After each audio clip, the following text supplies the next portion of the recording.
Lah itu udah ditutup itu Gus. Mana? Padepokan itu. Padepokan apa? Padepokan apa tadi? Nurjet. Nurjet. Nah, Udah terbongkar. alhamdulillah, sahabat-sahabat. Jadi saya sedihnya begini. Kenapa sih tidak mendengarkan suara saya 2 tahun yang lalu? 2 tahun yang lalu, saya ini mau curhat ya sahabat-sahabat. Sudah saatnya akan saya utarakan, saya akan berbicara di sini karena sudah 2 tahun yang mengendam, saya sembunyikan ya. Sudah 2 tahun saya sembunyikan di media, tapi sebelumnya saya sudah koordinasi sama teman-teman juga. Banyak saya banyak hal, ada beberapa saya juga mohon maaf, Bang TIJ, sebetulnya saya sama beliau juga baik dan saya sering komunikasi sama beliau, sama Mas Marcel pesulap merah. Saya juga sebelum Marcel alias pesulap merah ini datang ke Blitar, saya sudah komunikasi dulu, saya sudah kasih saran-saran dan sebagainya. Dan di sini 2 tahun yang lalu saya sowan kepada Abah Yai Romo Yai, apa namanya, Syekh Kiai Haji Agus Barnawi, Agus Hamid Barnawi ya. Itu guru saya dan gurunya Samsudin di Gunung Lawu. Nah, kalau pengen tahu Joko Arek, paham lah Joko Arek itu yang ada di Gunung Lawu juga, dekat sama padepokan saya karena beberapa kali Joko Arek juga main ke tempat padepokan saya tapi tidak pernah di live beberapa kali ya. Dan saya dengan Joko Arek sudah banyak ngobrol bla bla bla bla bla bla. Intinya begini. Saya hidup berjalan itu untuk umat. Saya sudah mewakafkan diri saya untuk agama dan untuk negara. Yang artinya saya siap membantu negara, kepolisian, Polri, TNI, saya siap membantu semampu saya dan sesuai dengan bidang saya, yaitu bidang spiritual. Intinya ingin menangkap penjahat, kita harus berpura-pura menjadi penjahat dan kita harus masuk ke dunia penjahat. Kalau kita ingin menangkap kancil, ya kita harus seperti kancil, begitu ya, kita harus masuk ke kandang kancil. Kalau kita nggak bisa masuk ke kandang kancil, kita tidak bisa menangkap kancil tersebut. Seperti itu. 2 tahun yang lalu saya sowan kepada Abah Yai Romo Yai. Saya sowan, saya bertanya, Abah Yai, ada saudara saya Udin Brewo yang nggak pernah dicukur brewoknya, mungkin nggak punya silet, nggak punya kerokan brewok, atau mungkin punyanya kerokan teng teng teng. Nah, saya bertanya sama Romo Yai, sama Abah Yai, A sampai Z saya ceritakan bahwa pengobatannya pakai trik-trik dan sebagainya, kelapa, keluar air tanah, keluar darah, keluar paku, keluar beling, keluar rambut, keluar kawat, keluar jarum dan sebagainya. Saya praktekkan di depan Romo Yai, saya praktekkan dan Romo Yai kaget. Ini benar gak? Benar Abah Yai. Dan saya mengatakan demi Allah ini benar. Dan bahkan melakukan keris geledek atau keris apa sih, keris petir atau apa. Dan itu saya pernah beli atau pernah punya keris itu kalau nggak salah tahun 2013 yang lalu. Waktu saya masih nyantri di Banten, saya beli itu buat apa? Buat nyetrum belut. Jadi sahabat-sahabat, lantas apa yang di perbincangan saya dengan guru Abah Yai, Romo Yai mengatakan kalau memang yang kamu katakan itu benar, ingatkan saudaramu sebelum jauh melangkah, sebelum kelewatan batas, kata Romo Yai. Saya siap, insya Allah sendiko dawuh. Sendiko dawuh itu samina wa atokna. Samina wa atokna itu apa ya?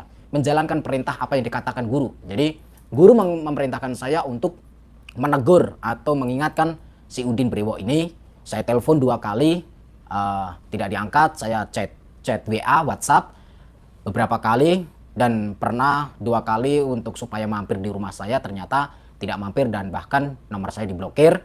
Pertama ya, yang sebagian permasalahannya. Terus saya mengingatkan, Kang, kita sudah terkenal, kita sudah viral di YouTube, sudahlah, nggak usah bermain-main trik-trik seperti itu. Tugas kita hanya mendoakan umat, mendoakan orang yang sedang sakit ingin sembuh, nggak perlu dimintain uang. Toh juga orang yang datang ke tempat kita pasti akan memberikan amplop. Mereka punya rasa welas asih karena mereka masyarakat yang datang ke tempat padepokan kita itu ingin berobat dan ingin jumpa, ingin ketemu sama kita. Nah, secara tidak langsung mereka akan mengeluarkan amplop walaupun kecil ataupun banyak, kita tidak tahu. Yang terpenting kita terima dengan lenggowo, kita terima dengan ikhlas. Nah, Tapi tidak pernah didengarkan cerita saya ataupun penjelasan saya ataupun teguran saya tidak pernah didengarkan. Bahkan si Udin Brewok pernah mengatakan di depan spiritual-spiritual yang lain seperti Gus Idris pernah waktu membantu si Udin Brewok melawan nenek-nenek penyihir, nenek-nenek siluman, nenek-nenek salmon kalau saya mengatakan ya, nenek-nenek salmon karena pakai wig. Nah, pakai wig putih, masa rambut ubanan kok rambutnya warnanya silver? Kan nggak mungkin. Nah, jadi si Udin Brewok ini pernah mengatakan di depannya Gus Idris, bahkan di depannya beberapa spiritual mengatakan si GNS Nur Samsun itu haram datang ke padepokan saya. Mohon maaf, cuy. Nah, saya tidak sudi datang ke padepokannya dia juga. Mohon maaf. Kenapa? Sebelum dia mengatakan seperti itu, saya HP-nya dibuat live ini. Saya ada buktinya sahabat-sahabat. Jadi Pak Nur Amin, kalian pasti pernah dengar warga Blitar, khususnya warga Blitar, Harjowinangun, Harjowinangun atau Harjowinangun ya, kurang lebihnya seperti itu. Mohon diralat ya sahabat-sahabat kalau salah. Jadi warga Harjowinangun ini ada salah satu pengusaha namanya Pak Nur Amin. Beliau pemilik sah dari rumah makan Omah Londo. Ada sedikit permainan anak-anak kecil di dalamnya. Beliau datang ke padepokan saya siang sampai malam itu ngobrol banyak-banyak tentang Samsudin, tentang si Udin Brewok. Nah, mohon maaf ya. Nah, si Udin Brewok ini dibahas sama Pak Nur Amin. Pak Nur Amin bilang sama saya, Gus, tolong bantu saya. Saya bilang, bantu apa Pak? Saya kan nggak tahu apa-apa. Gini Gus, perkenalkan nama saya Nur Amin dan teman saya ini namanya Pak siapa lupa. Ada fotonya di situ. Nanti saya upload di komunitas ya. Beliau mengatakan, Gus tolong jangan direkam ya. Ini saya pengen curhat. Saya pertama kali orang yang membantu mendirikan, membangun padepokan Nurjet Sejati. Nah, beliau Pak Nur Amin sebagai ketua atau pimpinan Yayasan Padepokan Nurjet Sejati. Setelah berjalan beberapa tahun, Pak Nur Amin diusir atau alias tidak pernah dianggap. Nah, terjadilah perselingkuhan antara si Udin dengan Zuni, si penyanyi ini. Si Udin curhat ke tempatnya Pak Nur Amin, akhirnya dinikahkan sama Pak Nur Amin, dibantu menikahkan. Ya, padahal si Udin Brewok dengan Zuni ini statusnya adalah kakak beradik angkat, kakak adik angkat. Karena apa? Si Udin Brewok datang ke Blitar. Ini kurang lebihnya curhatan dari Pak Nur Amin seperti itu. Ini saya akan menjelaskan apa yang pernah saya dengar dari mulutnya Pak Nur Amin. Ini ya, saya baru terbuka. Selama 2 tahun saya memendam atau merahasiakan di media. Dan di sini Pak Nur Amin cerita bahwa si Udin Brewok sama si Yuni penyanyi dangdut gagal ini selingkuh. Karena si Yuni ini adminnya atau asistennya, sekretarisnya. Nah, Witing Tresno jalaran soko kulino, cinta itu karena dimulai dari keterbiasaan ketemu, akhirnya terjadilah sebuah kikuk-kikuk alias ya open BO lah. Lanang karo wedok itu kalau keluar masuk hotel gimana sih? Nah, open BO. Nah, alasannya pemagaran di mana gitu kan? Alasannya pemagaran atau undangan atau apa, ternyata janjian sama Yuni atau apa. Ini saya tidak memelintir, tetapi apa yang saya katakan sesuai dengan apa yang pernah saya dengar dari mulutnya Pak Nur Amin. Nah, dan di situ Pak Nur Amin masih hidup. Nah, terus ketahuan sama istri tua, istri pertama, karena sebelum sama Yuni, si Udin ini katanya sudah pernah menikah, tapi diceraikan istri yang keduanya. Nggak tahu berapa bulan terus diceraikan, mungkin sudah nggak enak selakangannya atau gimana ya, asem atau gimana, kecut lah. Dan di situ Pak Nur Amin cerita sama saya meminta bantuan supaya menyadarkan si Udin Brewok. Tapi saya, mohon maaf Pak, kalau mau saya bantu, yuk kita live.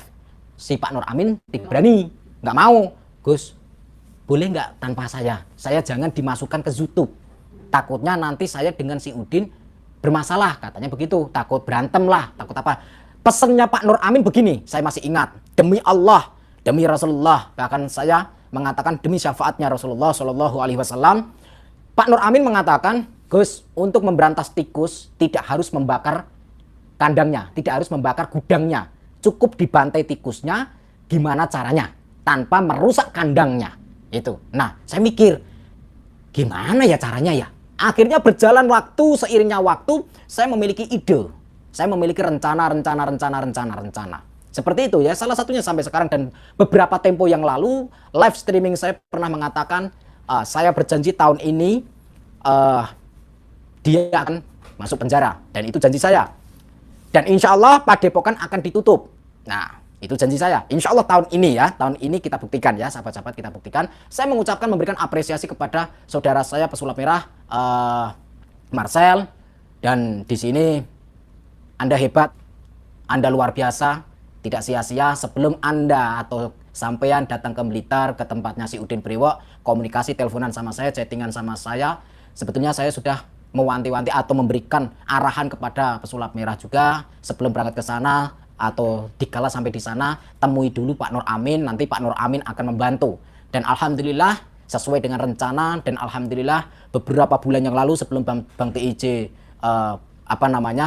ya kena ujian, saya sering komunikasi dengan Bang TIJ juga, membahas tentang si ya youtuber lah, membahas tentang youtuber. Begini intinya, saya mengingatkan kepada teman-teman youtuber yang merasa mengaku guru-guru spiritual atau yang mengaku al-hikmah, yang mengaku ya, ini tolong dipahami bahasa tubuh saya, psikologi saya, yang mengaku. Nah, ingat, gerbek dukun settingan terserah, silahkan. Tapi jangan pernah cabul, jangan pernah memeras masyarakat, jangan pernah menipu dalam pengobatannya. Medis katakan medis, non medis katakan non medis. Jadi saya menyatakan banyak-banyak terima kasih kepada Kepala Desa Harjowinangun yang mungkin beberapa waktu yang lalu dikala ada saudara saya Marcel alias pesulap merah datang ke sana, sedikit ada gesekan ataupun kesalahpahaman ataupun apalah alasannya saya tidak tahu, ataupun mungkin ya saya nggak tahu lah. Dan untuk hari ini saya acungi jempol untuk Pak Lurah, Kepala Desa Harjowinangun, dan saya salut kepada masyarakat. Kalau memang ditutup padepokan tersebut, silahkan, dan saya menghargainya dan saya mendukung penuh bila mana mau ditutup, karena kalau masih dibuka akan terus berjalan seperti itu pengobatannya, trik-triknya akan berjalan terus. Banyak sekali trik-trik yang dia lakukan yang tidak masuk ke media, banyak sekali. Dan ada poin satu, ada puluhan korban-korbannya si Udin itu datang ke saya curhat, nangis-nangis, keluar banyak uang dan sebagainya, meminta bantuan sama saya, tapi saya suruh lapor ke polisi, mereka tidak berani ya, mereka tidak berani. Saya bahkan, Bu, Pak, Mas, tolong lapor ke polisi, saya siap membantu untuk mendampingi.